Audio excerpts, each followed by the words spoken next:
এখন আমি আপনাদের সাথে শেয়ার করছি চৈত্র সংক্রান্তি স্পেশাল গিমা শাক আর বেগুন দিয়ে করে নেওয়া দুর্দান্ত সুস্বাদু একটি রেসিপি। এই রেসিপিটা কিন্তু খুবই বেশি সুস্বাদু হয়, যে কোনো দিনই রান্না করে নিতেও পারবেন। কিন্তু আমাদের এইদিকে চৈত্র সংক্রান্তির এই দিন সবাই এই রেসিপিটা প্রত্যেকটা ঘরে ঘরেই করে থাকে, আর এর জন্যেই সুস্বাদু এই রেসিপিটা আপনাদের সাথে শেয়ার করা।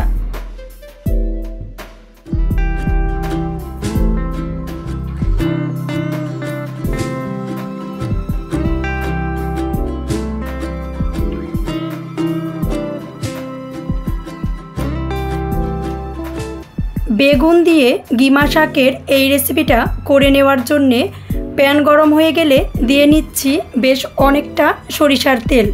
আমি বেশিরভাগ রান্নাগুলো সরিষার তেল দিয়েই করে থাকি, এর জন্যে সরিষার তেল নিয়ে নিয়েছি। আপনি ইচ্ছা করলে সয়াবিন তেল দিয়েও এই রেসিপিটা করে নিতে পারেন। এই রেসিপিটা করে নেওয়ার জন্যে তেল গরম হয়ে গেলে পাতলা করে বেগুনগুলো কেটে রেখেছিলাম গরম তেলে দিয়ে নিচ্ছি।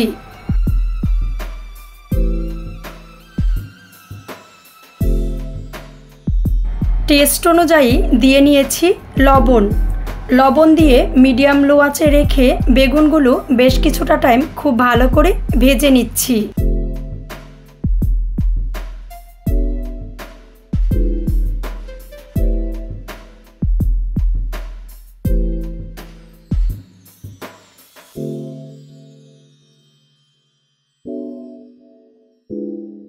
চুলার আঁচ কিন্তু খুব বেশি বাড়ানো যাবে না, মিডিয়াম আঁচে রেখেই বেগুনগুলো বেশ অনেকটা সময় খুব ভালো করে ভেজে নিচ্ছি।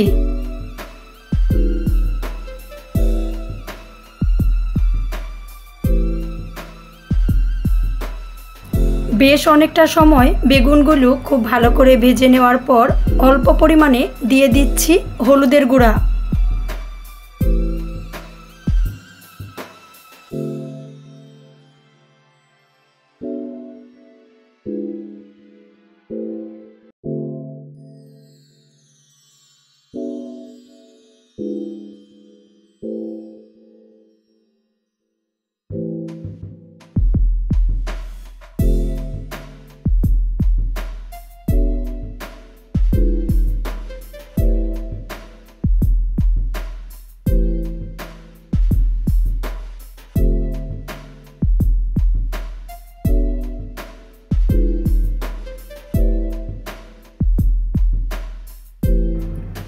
অল্প পরিমাণে হলুদের গুঁড়া দিয়ে বেগুন বেশ কিছুটা টাইম খুব ভালো করে ভেজে নেওয়ার পর যখন 70% মতন বেগুনগুলো আমার ভাজা হয়ে গেছে, তখন দিয়ে দিচ্ছি বেশ অনেকটা গিমা শাক। আমাদের এইদিকে এই শাকটাকে গিমা শাক বলে, আপনাদের এখানে এই শাকটার নাম কি অবশ্যই কমেন্টস করে জানিয়ে দিবেন।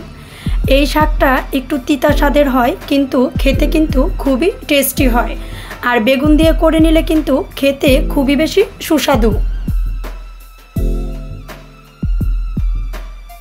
গিমা শাক দিয়ে দেওয়ার পর মিডিয়াম লো আঁচে রেখে বেশ অনেকটা সময় হালকা একটু উল্টিয়ে খুব ভালো করে ভেজে নিচ্ছি।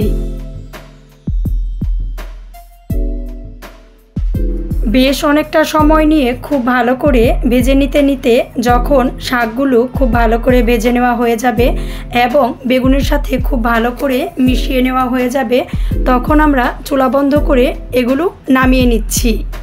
বেগুন আর গিমা শাক দিয়ে করে নেওয়া এই রেসিপিটা কিন্তু খুবই বেশি টেস্টি হয়। এখানে কিন্তু হলুদ আর লবণ ছাড়া এমনিতে কোনো মশলা ব্যবহার করা হয়নি। হলুদ আর লবণ তেল দিয়ে করে নেওয়া এই রেসিপিটা গরম ভাতের সাথে খেতে কিন্তু খুবই বেশি টেস্টি হয়। শুধুমাত্র তেল, লবণ আর হলুদের গুঁড়া দিয়ে করে নেওয়া বেগুন গিমা শাকের এই রেসিপিটা দেখে আপনাদের কেমন লেগেছে অবশ্যই কমেন্টস করে জানিয়ে দিবেন।